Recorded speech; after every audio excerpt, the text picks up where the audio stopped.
चलिए दोस्तों, ये क्वेश्चन को स्टार्ट करते हैं। देखिए, इस क्वेश्चन के अंदर क्या बोला गया है। आपको बोला गया है कि following information is provided by Sunrise Industries for the fortnight of April. April के 15 दिन की डिटेल्स आप लोगों को दी हुई है। कोई रॉ मटेरियल है जिसका नाम है एक्स, वो आपको चाहिए, जिसका ओपनिंग स्टॉक दिया हुआ है 1 अप्रैल को, कितनी क्वांटिटी का, 100 का, और 5 रुपए की प्राइस पे वो आपने खरीदा था। साथ ही साथ आपको परचेज के बारे में बताया गया है कि 5 अप्रैल को आपने कुछ क्वांटिटी परचेज की है अलग रेट पे, फिर 8 अप्रैल को वापस कुछ परचेज की है और अलग रेट पे, 12 अप्रैल को कुछ और परचेज की है अलग रेट पे। अब ये बार बार में अलग रेट्स क्यों होती है? सिंपल सी बात है। मान लेते हैं कि जब शुरुआत में ओपनिंग स्टॉक था आपके पास में 1 अप्रैल को, उसके बाद में इंडियन गवर्नमेंट ने इस पर्टिकुलर प्रोडक्ट के ऊपर जीएसटी की रेट बढ़ा दी, या फिर अगर ये इंपोर्ट हो रहा था तो इंपोर्ट ड्यूटी बढ़ा दी। कुछ भी रीजंस हो सकते हैं। जो भी रीजंस है उनकी वजह से ये जो प्रोडक्ट है इसकी कॉस्ट अलग अलग डेट को बढ़ चुकी है। प्रोडक्ट सेम है, कॉस्ट अलग अलग बढ़ चुकी है बार बार में। फिर आपने क्या किया, आपने इसको इशू किया है। इशू किया है मतलब अगर ये लैपटॉप के अंदर लगने वाली चिप है तो आपने चिप परचेज कर ली, फिर वो चिप को इशू कर रहे हो लेनोवो लैपटॉप बनाने के लिए, वो चिप को इशू कर रहे हो डेल के लैपटॉप बनाने के लिए। तो ये अलग अलग आपने इशू किए हैं। पूछा क्या है आप लोगों से, आपसे पूछा है कि कैलकुलेट कीजिएगा फीफो एंड लीफो मेथड के हिसाब से जो भी आपने ये इश्यू किए हैं इनका क्या वैल्यू होगा, इनका क्या प्राइस होगा। ठीक है, तो चलिए सबसे पहले फर्स्ट क्वेश्चन का ही जवाब देंगे हम लोग। फीफो मेथड के हिसाब से हम लोग इसका वैल्यू पता लगाने की कोशिश करते हैं। तो फीफो मेथड के हिसाब से अगर आपसे कोई पूछे कि भाई वैल्यू कैसे पता लगाएंगे, तो आप बोलेंगे सबसे पहले तो देखिए हम लोग यहाँ पे लिख देंगे हमारा ओपनिंग स्टॉक कितना है। मैंने यहाँ पे ये थोड़ा सा फॉर्मेट बना दिया है ताकि थोड़ा सा जल्दी हो जाए अपना ये। तो ओपनिंग स्टॉक आप बोलेंगे कि हमारा 100 क्वांटिटी का है, और आपकी रेट कितनी है उस ओपनिंग स्टॉक की, आप बोल देंगे ये 5 वाली हमारी यहाँ पर रेट है। तो आप बोल देंगे ओपनिंग स्टॉक की जो टोटल वैल्यू है वो है 100 मल्टीप्लाइड बाई 5, टोटल 500 की वैल्यू है। फिर उसके बाद में आप बोलेंगे कि 5 अप्रैल को आपने 300 क्वांटिटी परचेज की है, और क्या रेट पे परचेज की, आप बोल देंगे 6 रुपीज़ के हिसाब से परचेज की है। तो 300 मल्टीप्लाइड बाई 6, तो आप 1800 रुपीज़ पे कर आए हैं। अब देखो, ध्यान रखना, आप फीफो मेथड कर रहे हैं इसका मतलब ये नहीं है कि ये परचेज किया, ये परचेज किया, ये परचेज किया। भाई ऐसे नहीं होगा। रियल वर्ल्ड में 5 तारीख के बाद में 6 तारीख, 7 तारीख, 8 तारीख ऐसे डेट्स चला करती है। तो देखिए, फिफ्थ को आपने परचेज तो किया बट उसके बाद में सिक्स्थ को आपने इश्यू भी तो कर दिया, काम में भी तो ले लिया। तो जब आपने इशू कर दिया तो आप इस वाले डिटेल्स, इस वाले प्रोडक्ट के बारे में बातचीत पहले करेंगे। तो आप बोलेंगे आपने क्या किया, आपने 250 क्वांटिटी इशू कर दी। तो मेरी बात ध्यान से सुनिएगा, आपको यहाँ पे इश्यू में 250 दिखाना है। मेथड का नाम है फीफो मेथड। तो सबसे पहले जो आपके पास में आया है वो सबसे पहले जाएगा। आपके पास 100 सबसे पहले आया या 300 सबसे पहले आया, आप बोलेंगे मेरे पास 100 सबसे पहले आया। तो 100 सबसे पहले आया तो सबसे पहले इशू के सामने मैं 100 क्वांटिटी दिखाऊंगा, और कौन सी रेट वाली, आप बोल देंगे वो 5 की रेट वाली। देखिए, आपको डेल लैपटॉप बनाने के लिए 250 चिप देनी है, 100 चिप तो आपने दे दी। अब बची हुई 250 में से कितनी चिप बच गई, आप बोलेंगे 150 चिप और देनी है, तभी तो मिला के टोटल 250 चिप जाएगी। तो आप बोलेंगे कि भाई 150 जो चिप है वो कौन सी वाली होगी, आप बोलेंगे ये 100 तो ख़त्म हो गई, और उसके बाद में ये 300 जो है उसमें से 150 आप देंगे, जिसकी रेट 6 है यहाँ पे, वो हम लोगों ने यहाँ पे लिख दिया। तो इसकी टोटल वैल्यू हम लोगों ने यहाँ पे निकाल ली, जो कि आप देख पा रहे हैं। फिर उसके बाद में आप बोलेंगे कि भाई आपके पास बैलेंस कितना क्वांटिटी बचा। तो ध्यान से देखिएगा, आप क्या बोलेंगे, आप बोलेंगे देखो हम लोगों ने क्या किया, हम लोगों ने ये 100 जो था ये तो पूरा ख़त्म हो गया, ये जो 300 था इसमें से 150 तो इश्यू हो चुका है। तो इसमें से आप बोलेंगे कि मेरा 150 क्वांटिटी अभी भी क्या है, आप बोलेंगे यहाँ पर बैलेंस बचा हुआ है। कौन सी रेट वाला, आप बोल देंगे 6 वाली रेट वाला बैलेंस बचा है, जिसका टोटल वैल्यू क्या हो जाएगा 150 मल्टीप्लाइड बाई 6, जो कि आता है 900। ठीक है, अब उसके बाद में आप और आर आगे चलेंगे। अब उसके बाद में आप बोलेंगे देखिए हम लोगों ने 8 अप्रैल को क्या किया, 500 यूनिट्स और खरीदी। कौन सी रेट वाली, आप बोल देंगे 7 वाली। तो मैं यहाँ पे लिख दूंगा कि आपने 500 और खरीदी है 7 की रेट वाली। तो आप कितने रुपए पे कर आए हैं, आप बोलेंगे हम लोग यहाँ पे 500 मल्टीप्लाइड बाई 7, इतने रुपए पे करके आ गए हैं। ठीक है, अब उसके बाद में आप देखो 8th के बाद में सीधा आपने 12th पे नहीं आना है। 8th के बाद में आपने देखना है कि 10th को इशू हुआ है, क्योंकि 8 के बाद में 9 तारीख आएगी, 9 के बाद में 10 तारीख आएगी। तो आप बोलेंगे 10 तारीख को हम लोगों ने 400 यूनिट्स इशू करी है, ध्यान से सुनिएगा। आप बोलेंगे 400 देनी है। अब भाई 400 कैसे दोगे? आप बोलोगे देखो मेरे पास में सबसे पहले तो ये वाला आया था, फिर ये 500 उसके बाद में आया था। अब आपको 400 चिप देनी है, तो सबसे पहले 150 दोगे या 500 दोगे? आप बोलेंगे जो सबसे पहले आया था मैं उसको सबसे पहले बाहर भेजूंगा, ठीक है। तो आप बोलेंगे 10 अप्रैल को यहाँ पर आप इश्यू जब करने जाओगे तो आप बोलेंगे सबसे पहले ये वाले 150 मैं बाहर भेजूंगा, और आपको चिप बनाने के लिए टोटल 400 चाहिए, राइट। तो आप बोलेंगे 400 में से 150 तो मैंने ये ऊपर वाले भेज दिए, बच गए कितने? आप बोलेंगे 250 मेरे बच गए। ये 250 चिप आप कहाँ से भेजेंगे? आप बोलेंगे देखो ये तो खत्म हो गया ऊपर वाला, ये 500 बचा है, इसमें से ये 250 आप इश्यू करेंगे। तो आप बोलेंगे ये जो 150 है ये कौन सी रेट वाला है? ये 6 की रेट वाला है। और ये जो 500 है ये कौन सी रेट वाला है? ये 7 की रेट वाला है। तो आप बोलेंगे कि ये हम लोग यहाँ पे एक सेकेंड में इसको इश्यू के नीचे लिख देता हूँ, सॉरी। तो मैंने इसको इश्यू के नीचे लिख दिया।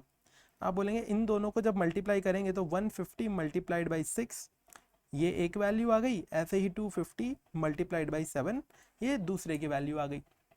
अब आपसे कोई पूछे कि भाई 10 तारीख को आपके पास क्या रॉ मटेरियल बचा है, तो आप बोलेंगे देखो ये 150 तो ख़त्म हो गए, इस 500 में से ये 250 जो है वो हम लोगों ने ऑलरेडी इशू कर दिए, मतलब इस 500 में से 250 अभी भी बच गया है। तो आप बोलेंगे वो 250 बचा हुआ यहाँ पे हम लोग लिख देंगे, कौन सी रेट वाला है? वो 7 की रेट वाला है, जो कि यहाँ पर आपको दिख रहा है। फिर आप बोलेंगे कि भाई आपका टोटल वैल्यू कितना होता है? तो आप बोलेंगे 250 मल्टीप्लाइड बाई 7। तो आप बोलेंगे दोनों का टोटल वैल्यू हो गया हमारा 1750, जो हमारे पास में 250 क्वांटिटी रॉ मटेरियल की क्लोजिंग स्टॉक में पड़ी है। फिर उसके बाद में आप बोलेंगे 10 तारीख भी हो गई। अब 10 के बाद में क्या हुई? आप बोलेंगे 10 के बाद में 12 तारीख आई। 12 को आपने क्या किया? आप बोलेंगे 12 को आपने वापस से रॉ मटेरियल परचेज किया, कितना? 600 परचेज किया। क्या रेट पे परचेज किया? आप बोलेंगे 8 की रेट पे परचेज किया। तो कितने रुपए पे कर कर आए? आप बोल देंगे 4800 रुपीज़ पे कर कर आ गए। फिर उसके बाद में 14th की डेट आएगी, 12 के बाद में 13 आती है, बट 13 को कुछ इश्यू हुआ नहीं है, 14 की डेट आई। 14 को आपने क्या किया? आप बोलेंगे हमने इशू करना है। कितना इशू करना है? आप बोलेंगे 500 इशू करना है। अब देखो 500 जो इशू करना है सबसे पहले वो कहाँ से इशू होगा? ये 250 में से या फिर ये 600 में से? आप बोलेंगे वो ये 250 में से इशू होगा, तो ये 250 में से मैंने इशू यहाँ पर आपको दिखा दिया। तो आप बोलेंगे टोटल 500 चाहिए था, उसमें से 250 तो ये वाला इशू हो गया, तो ये बचा हुआ जो 250 और चाहिए ये कहाँ से जाएगा? आप बोल देंगे ये 600 में से जाएगा। तो ये 600 में से जाएगा, इसका मतलब है कि इस वाले 250 का रेट तो हो गया 8, और ये वाला जो 250 था उसका रेट हो गया 7। तो अगर आपको कोई टोटल वैल्यू पूछे तो आप बोलेंगे ये 250 जो है वो तो 7 वाला है, और नेक्स्ट ये जो 250 है वो है हमारा 8 वाला, राइट। उसके बाद में अगर आपसे कोई पूछे कि भाई क्लोजिंग में आपके पास में क्या स्टॉक बचा है, तो आप बोलेंगे देखो ये 600 में से 250 तो मैं ऑलरेडी सेल कर चुका हूँ।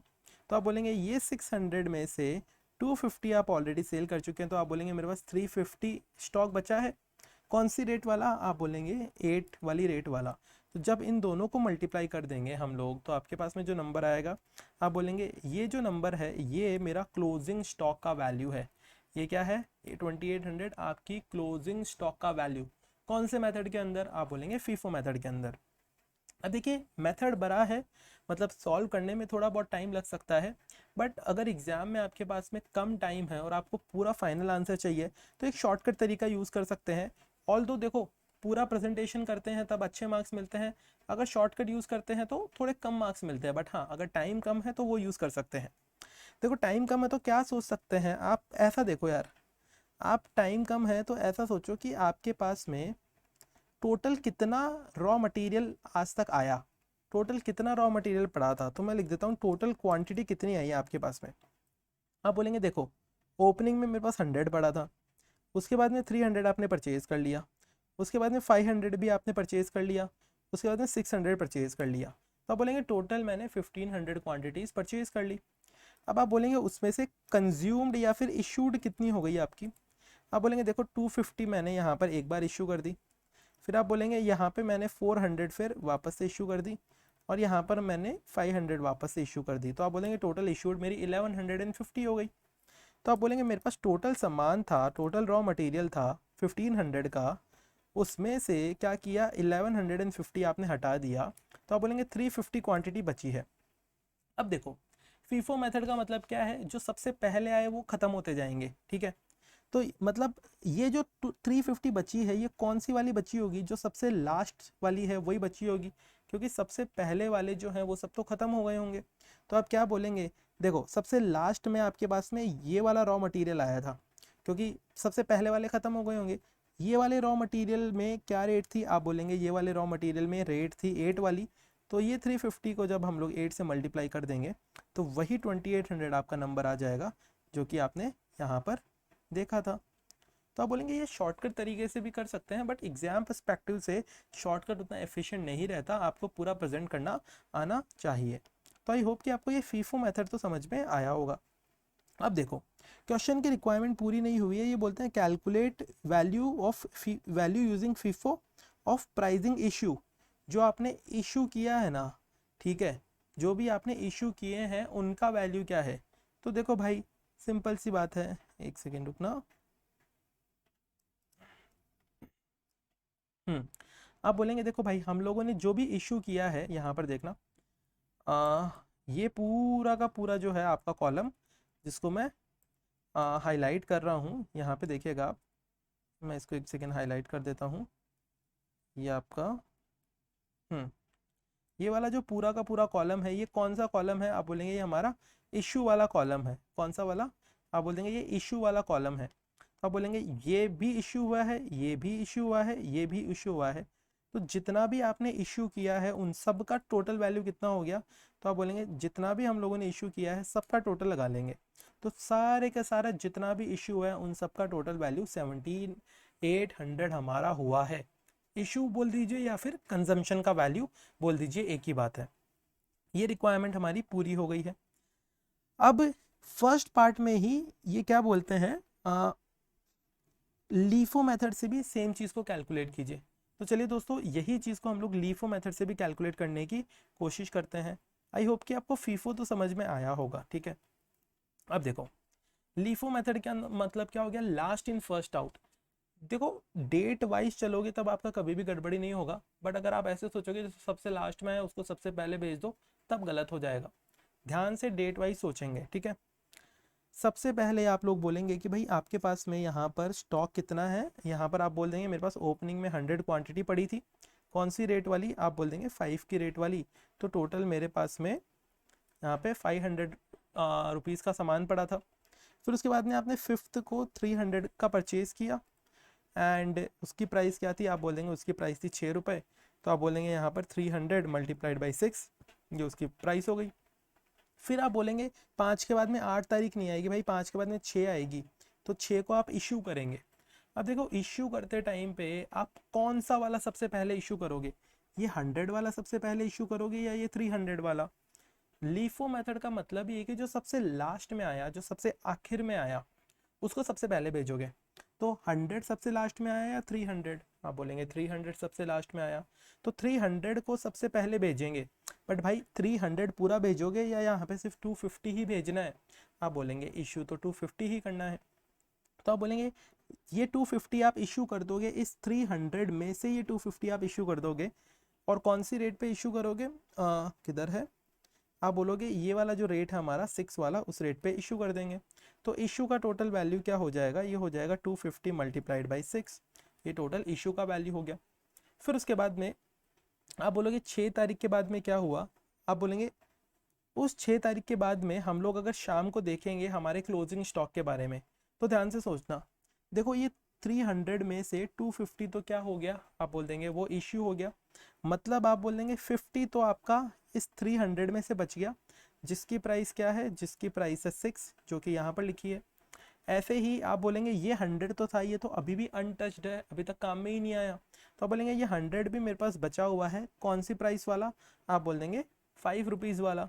तो आपसे अगर कोई बैलेंस पूछेगा कि कितना सामान बच गया आपके पास में, तो आप बोलेंगे 100 मल्टीप्लाइड बाई 5, ये तो 100 क्वान्टिटीज़ की वैल्यू हो गई, और 50 मल्टीप्लाइड बाई 6, ये आपकी 50 क्वांटिटी की वैल्यू हो गई, ठीक है। इतनी बात अगर आपको समझ में आती है, उसके बाद में हम लोग और आगे चलेंगे। तो आप क्या बोलेंगे, आप बोल देंगे यहाँ पे सेकेंड आप बोलेंगे उसके बाद में 8 अप्रैल को हम लोगों ने 500 क्वांटिटी और परचेज़ की। तो मैं यहाँ पे लिख देता हूँ कि भाई आपने 500 क्वांटिटी 8 अप्रैल को परचेज़ की है। क्या रेट पे परचेज़ की है, आप बोलेंगे 7 की रेट पे परचेज़ की है। तो आप बोलेंगे 500 मल्टीप्लाइड बाई 7, 3500 रुपीज़ का सामान आपने खरीद लिया। अब 8th के बाद में 10th अप्रैल को आप बोलेंगे हम लोगों ने यूनिट्स इश्यू करी है, कितनी 400। कौन सी 400 सबसे पहले भेजोगे, आप बोलेंगे देखो मेरे पास 100 भी पड़ी है, 50 भी पड़ी है, 500 भी पड़ी है, बट कौन सी वाली 400 सबसे पहले भेजोगे।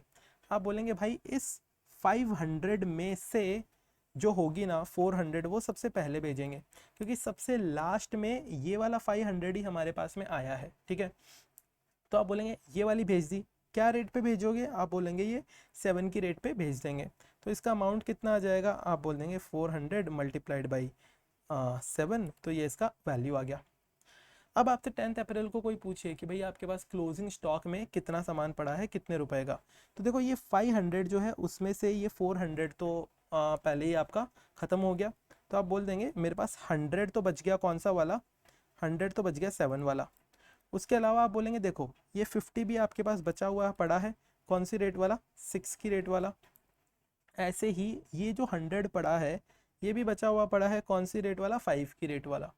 तो आप बोलेंगे जब इनको मल्टीप्लाई कर लेंगे हम लोग आपस में, तो अब सॉरी तब आप क्या बोलेंगे, तब आप बोलेंगे ये हमारे क्लोजिंग स्टॉक का अभी तक वैल्यू है, ठीक है। फिर उसके बाद में आप बोलेंगे 12th अप्रैल आता है, 10 तारीख गई आपकी। 12 अप्रैल को क्या हुआ, आप बोलेंगे 600 क्वांटिटी परचेज की है हम लोगों ने 8 रुपीज़ के हिसाब से। तो 600 मल्टीप्लाइड बाई 8, 4800 आपका सामान हो गया। फिर आपने इशू करना है। इशू कैसे करेंगे, तो आप बोलेंगे देखो इशू करते टाइम पे कौन सा इशू करना है, आप बोलेंगे 500 इशू करनी है। तो भाई कौन से 500 इशू करोगे, ये 100 में से, ये 50 में से, ये 100 में से, या 600 में से। आप बोलेंगे जो सबसे लास्ट में आया उसमें से इशू करेंगे। तो सबसे लास्ट में ये 600 आया है आपके पास, तो यहाँ पर आप लोगों ने 500 इशू कर दिया। तो कौन सी रेट वाला इशू होगा, आप बोल देंगे 8 वाली रेट वाला इशू होगा। तो 500 मल्टीप्लाइड बाई 8 आपका ये इशू का वैल्यू आ गया। अब आपसे कोई पूछे कि भाई आपके पास कितना सामान बचा है, तो आप बोलेंगे देखो, आप बोलेंगे देखो ये 600 था, इसमें से ये 500 मेरा बिक चुका है। तो यहाँ पे ये वाला 100 बच गया, कौन सी रेट वाला, आप बोल देंगे यहाँ पर ये वाला 100 बच गया है 8 वाला। ये जो ऊपर वाला 100 था ये तो अभी भी बचा है अनटच्ड है, जिसकी रेट 7 है। ये जो ऊपर वाला 50 था ये अभी भी बचा हुआ है, जिसकी रेट क्या है, 6 है। और ये जो ऊपर वाला 100 था ये अभी भी बचा हुआ है, जिसकी रेट क्या है, 5 है।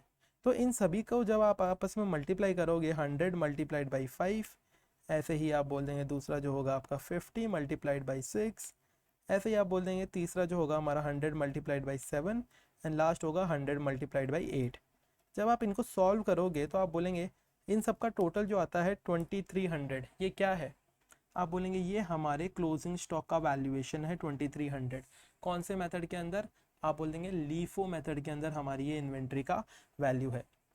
आपसे पूछे कि भाई आपने जितना भी रॉ मटेरियल इशू किया है उन सब का क्या वैल्यू है, तो आप बोलेंगे देखो हम लोगों ने ये इतना सारा रॉ मटेरियल इशू किया है, जो कि आप यहाँ पर देख पा रहे होंगे। तो आप बोलेंगे उसका वैल्यू क्या है, आप बोलेंगे ये 1500 प्लस ये 2800 प्लस ये 4000। तो आप बोलेंगे उन सब का मिला के वैल्यू जो आता है वो 8300 का आता है। ये सारी बातें आप लोगों को समझ में आनी चाहिए, बिकॉज बहुत ही आसान है, एग्जाम में 8 से 10 मार्क का आराम से पूछ लेता है, छोटे पार्ट्स में भी या फिर मल्टीपल छोटे छोटे क्वेश्चंस को जोड़कर भी, ठीक है। तो देखो ये जो है आपका इन्होंने बोला कि फीफो एंड लीफो मेथड के हिसाब से एक तो मटेरियल जो कंज्यूम किया उसकी वैल्यू निकालनी थी। तो आपने बोल दिया कि देखो मटेरियल कंज्यूम जिसको बोला हम लोगों ने, या फिर मटेरियल इशूड जिसको बोला, उसकी वैल्यू हम लोगों ने निकाली। साथ ही साथ आप बोलेंगे दूसरा value of materials as on 15/4, मतलब क्लोजिंग में मटेरियल की क्या वैल्यू है। तो आप बोलेंगे देखो लीफो के हिसाब से क्लोजिंग में हमने इसकी वैल्यू निकाली, फीफो के हिसाब से भी हम लोग वैल्यू निकाल चुके हैं। क्वेश्चन की रिक्वायरमेंट को एकदम पूरा करना है। सेकंड रिक्वायरमेंट क्या पूछता है बी में, explain why the figures in A and B in part A of the questions are different. देखो ये बोलते हैं ए एंड बी के अंदर क्यों डिफरेंट है, under the two methods of pricing the material issued you need not to draw the stores laser.